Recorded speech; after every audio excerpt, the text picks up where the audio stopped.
आनंद की तरफ बढ़ रहे हैं, भगवदानंद की तरफ बढ़ रहे हैं, तो हम अपने आचरण सुधारें, भोजन सुधारें, चिंतन सुधारें और जबरदस्ती नाम करें। तो भाव को भाव अनखालसहु नाम जपत मंगल दिशि दसहु। दसों दिशाओं में आनंद प्राप्त होने लगेगा। दसों दिशाओं में कहीं भी जाओ, ऊपर नीचे बाहर कहीं भी जाओ, सब जगह आनंद मिलेगा। हरीश प्रताप सिंह जी। राधे राधे राधे राधे महाराज जी। महाराज जी, क्या पूर्व में हुए पाप कर्मों को त्याग कर अब आज से भगवत मार्ग पर चलते हुए भगवत प्राप्ति हो सकती है? अगर ना होती तो कोई किसी को भी भगवत प्राप्ति ना होती। बस ये सच्चे हृदय से भगवान की शरण में होकर नाम जप करे तो सब ठीक हो जाएगा।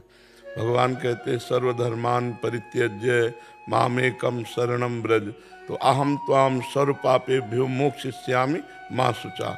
मैं तुम्हें समस्त पापों से मुक्त कर दूंगा, भगवान कहते हैं। तो भगवान ही मुक्त करने वाले, दूसरा कोई कर भी नहीं सकता है। तो हम भगवान की शरण में हो जाएं और भगवान का नाम जप करें। नाम जप के बिना शरणागति पुष्ट नहीं होती। नाम जप निरंतर चलता रहे भगवान की शरण में, तो निश्चित भगवत प्राप्ति हो जाएगी। पूर्व के सारे पाप भस्म हो जाएंगे, भगवान कह रहे हैं। ठीक है। अनुज शर्मा जी, दिल्ली से। श्री हरिवंश बाबा। महाराज जी, आपके चरणों में कोटि कोटि प्रणाम। पूज्य गुरुदेव, आपकी प्रेरणा से साप्ताहिक भागवत कराने का सौभाग्य प्राप्त हुआ, जिसमें आपको गुरु रूप में विराजमान करके सभी नियम पूरे किए गए। महाराज जी, मेरा एक प्रश्न है कि क्या एकांत में और अकेलेपन में क्या अंतर है? एकांत होता है जहां भगवान के सिवा और कोई वृत्ति नहीं होती, और अकेलेपन में शरीर को लेकर के होता है कि हम कमरे में हैं अकेले, तो मान लिया कि हम एकांत हैं अकेले। लेकिन वास्तविक एकांत एक के बाद अंत, दूसरा कोई नहीं। एक श्री भगवान में वृत्ति लगना ही एकांत है।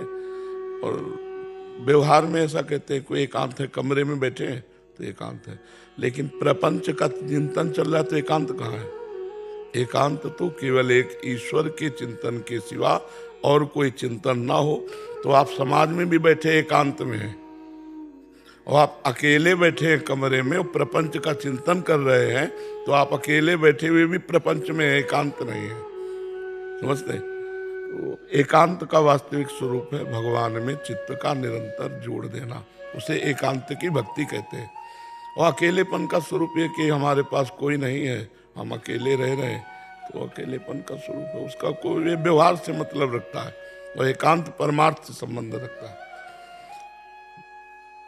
शरीर को जब तक लेकर हो, इंद्रियां भोगों का चिंतन कर रही हैं, तब तक वो एकांत नहीं माना जाता, चाहे जा रहे हैं। अकेलापन तो शरीर को लेकर के है, परमात्मा को लेकर है क्या? तो शरीर इसे प्रपंच है, शरीर ही सारा प्रपंच है। इसी के लिए तो हम पाप कर्म करते हैं, इसी के लिए हम पुण्य कर्म करते हैं। इससे राग छूट जाए, पाप पुण्य दोनों से मुक्त हो गया, जीवन मुक्त हो गया। इसी का राग बड़ा कठिन है। तो जब भगवान के चिंतन में निरंतर, चाहे वो सभा में हो, चाहे बाजार में हो, चाहे वो किसी अकेले स्थान में हो, वो एकांत है। और जो भगवान का चिंतन नहीं करता है, अकेला बैठा है और प्रपंच का चिंतन कर रहा, तो बैठा अकेला दिखाई दे रहा है, लेकिन पूरे संसार में है, वो अकेला नहीं है, वो एकांत नहीं है। समझ गए? किसका प्रश्न था जी? महाराज जी, एक और प्रश्न है कि अगर प्रारब्ध समाप्त हो जाता है तो भी क्या पुनर्जन्म होता है? प्रारब्ध समाप्ति नहीं होने वाला। इतना गोदाम जमा है अनंत जन्मों का संचित कर्म से, उसी से बार बार जन्म, बार बार मरण। उसमें आग लगनी चाहिए। उसमें भाई उससे कुछ निकाल करके इस मानव देह की रचना हो गई, तो इसमें भी तो कमाई हुई पाप और पुण्य की। वो गोदाम में जाके फिर जमा हो गया, और पीछे का स्टॉक जमा है ही है। अब फिर हमें सुअर, कुत्ता, गधा, न जाने क्या क्या योनियां, उसमें आग लगे और यहाँ का जमा ना हो पावे, और जो आया उसे भोग ले, तो मुक्त हो गए। यही भक्ति सिखाती है, यही ज्ञान अनुभव कराता है। तो अभी जो नवीन कर्म हो रहे हैं, इनमें पाप कर्म ना होने पाए, सावधानी। और ये कर्म श्री भगवान को अर्पित कर दिए जाए, और हम भगवान के शरण में होकर नाम जप करते हुए प्रारब्ध को भोग ले, और भगवान से प्रार्थना करें, तो संचित कर्म को भगवान भस्म कर देते हैं। संचित कर्म भस्म हो गए, प्रारब्ध भोग लिए, क्रियमाण भगवान को समर्पित हो गए, मुक्त हो गया। प्रारब्ध आए, प्रारब्ध होता है। अगर तुम्हें बिल्कुल सीधे शब्दों में बतावें तो जैसे हमारे यहाँ गेहूं का गोदाम घर में रखा हुआ, उससे एक बोरा गेहूं निकाला और पिसवा लिए और रसोई में भोजन के लिए प्रयोग में आने लगे। तो जो रसोई के लिए आटा निकला एक बोरा वाले में, उसे प्रारब्ध कहते हैं।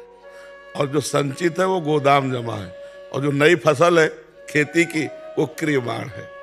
समझ पाए बच्चा जी? महाराज पढ़ते समय नाम जप हो सकता है? हाँ, हो सकता है। जैसे आप पढ़ाई शुरू करने जा रहे हो तो राधा राधा राधा राधा राधा राधा राधा राधा रास्ते में, और जब आप पढ़ रहे हो तो वो भी राधा ही है, वो भी पढ़ाई भी तो भगवान का भजन है।